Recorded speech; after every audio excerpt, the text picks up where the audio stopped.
Well, today we're outside Parliament to call on MPs to reject the government's anti-strikes bill. And this is a particular piece of draconian, spiteful legislation that's targeted at trade unions, It means that people could vote in a lawful industrial action ballot, go through all the hurdles and barriers that the government puts up around strikes, but their employer could instruct them to work, and if they don't, they could be sacked. And I think that's absolutely reprehensible. So we're calling on politicians across the political spectrum, reject the government's bill, stand up for working people.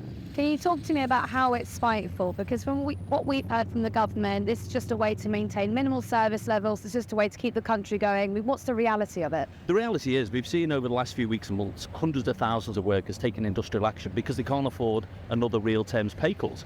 And the government's response, rather than talking to those workers, talking to their unions, trying to find a negotiated way forward, is just to make it harder for workers to take strike action. And this could see a situation where nurses, paramedics, teachers, railway workers could be sacked for having temerity to take strike action. I don't think there's any public appetite for that. I don't think there's any employer appetite for that. The only appetite is on the Tory backbenchers, and that's why the government needs to think again. Well, you see, Jacob Rees-Mogg has said that the idea a nurse could be sacked is farcical. It's a supposition, it wouldn't happen. Yeah, well, I mean, it's interesting that Jacob Rees-Mogg and indeed Conservative members of the House of Lords are concerned about the powers that this bill gives to ministers. I mean, it's a very skeletal piece of legislation, and it would put a huge amount of power in the hands of ministers to decide what was a reasonable level of service to provide or not. And really, the government needs to think again. So I'm calling on Tory MPs to reject this legislation, but at the very least to support the 4 amendments from the House of Lords, which would do some key things, including removing that threat of the sack for nurses, teachers and others who take strike action. But on minimum service levels, I mean, do you think it's right that paramedics should answer Category 1, Category 2 calls? That's what the government is saying they need to fulfil. Do you think that's right? Listen, I was on those picket lines with paramedics right across the country, and it was very clear on the day that those workers took industrial action, and difficult decision to take industrial action, but they'd reached agreements with their employers about covering emergency calls. I mean, these are people who work in the NHS day in, day out. The last thing they're going to do is put patients at risk. The people putting patients at risk is this government with its underfunding of the NHS, presiding over 133,000 staff vacancies in the NHS.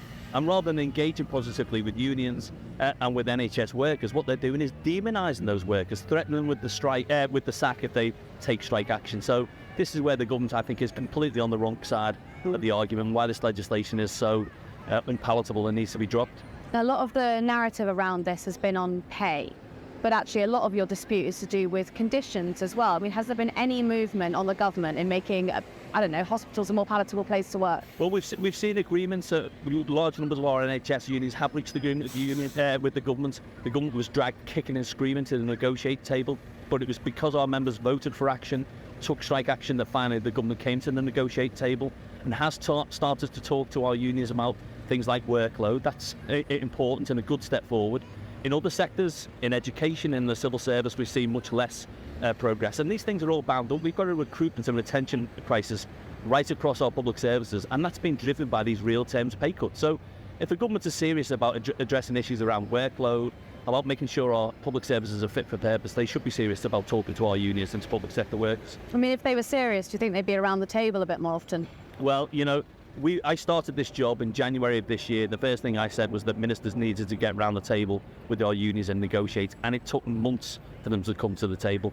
They were dragged kicking and screaming, and actually we could have resolved these disputes a long time ago if the government would have sat down, had sensible negotiations with our unions. At the end of the day, we all want public services that people can be proud of, but crucially we need the people working in those public services to be properly paid, properly respected and listened to, and that's what the government has failed to do so far. And where do you think the public are on this? I think the public are very clear that they support workers who take that difficult decision to take strike action. It doesn't matter whether it's railway workers, nurses and paramedics or teachers. People know it's a difficult decision to go on strike. You lose pay, you can't deliver the services that you're proud to deliver, but sometimes you have to draw a line in the sand, and that's why we need the government to listen to hundreds of thousands of public sector workers and deliver on pay.